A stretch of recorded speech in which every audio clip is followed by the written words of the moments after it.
दीवान-ए-आम वह स्थल है जहां बादशाह अकबर आम लोगों से मिलते थे और न्याय का पालन करते थे। यह एक स्थान था जहां लोगों के बैठने के लिए सुंदर कारपेट बिछाए जाते थे और गर्मियों में तंबू लगाकर एक आदर्श वातावरण तैयार किया जाता था। यहाँ सिर्फ न्याय ही नहीं, बल्कि एकजुटता और समानता का भी अनुभव होता था। इसके बाद बुलंद दरवाजा, जिसे विजय का प्रवेश द्वार कहा जाता है, अकबर की जीत की एक अद्वितीय पहचान है। यह दरवाजा अपनी भव्यता के लिए प्रसिद्ध है और इसे दुनिया का सबसे बड़ा दरवाजा माना जाता है। यह दरवाजा केवल एक संरचना नहीं, बल्कि साम्राज्य की शक्ति और विजय की अनूठी कहानी बयां करता है।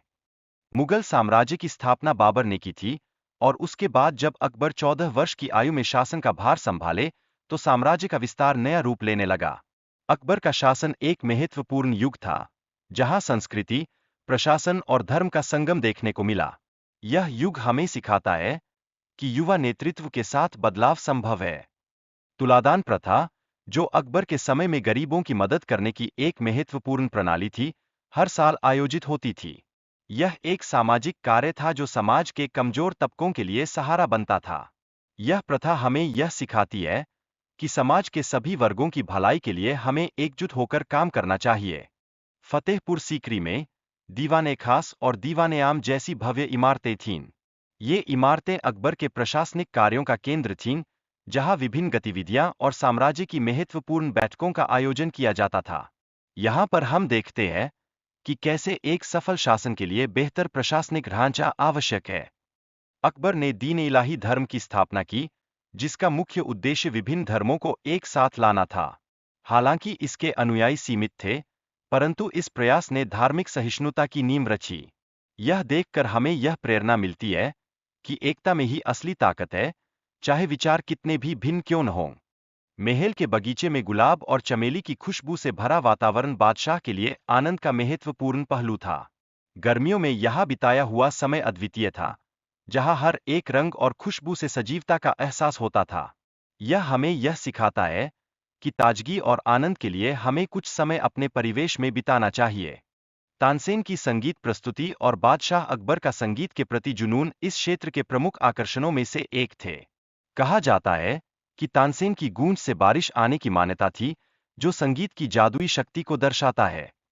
अकबर के रॉयल बेडरूम और डाइनिंग रूम की अत्यधिक खासियतें दर्शाती है कि वह अपने रानियों के साथ किस प्रकार का संबंध रखते थे। यहाँ पर अलग-अलग रास्ते बनाना उनकी सुरक्षा का एक विचारशील तरीका था, जो हमें यह सिखाता है कि संजीवनी और सुरक्षा का एक साथ होना जरूरी है। महल में अत्यंत खूबसूरत अस्तबल था, जहां अकबर के सैनिकों के घोड़े बांधे जाते थे। यह अस्तबल उस समय की वास्तुकला का एक शानदार उदाहरण प्रस्तुत करता है। यह हमें याद दिलाता है कि एक महान साम्राज्य की नींव उसके सैनिकों और उनके समर्थन में होती है। जोधाबाई ने अकबर से शादी के समय दो महत्वपूर्ण शर्तें रखी थीं, जिसमें उनका धर्म न बदलना और अलग खाना बनाना शामिल था।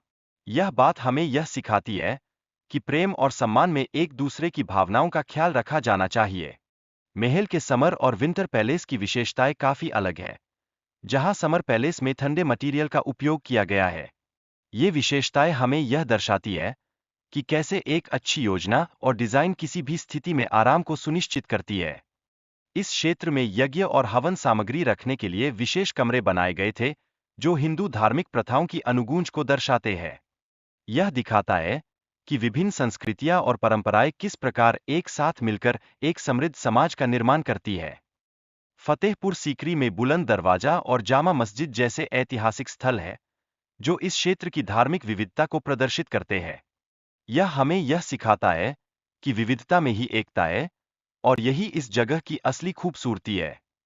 बाबा सलीम चिश्ती की दरगाह को बादशाह अकबर ने अपने बेटे के जन्म की खुशी में बनवाया था, और यह यहाँ के प्रमुख आकर्षणों में से एक है।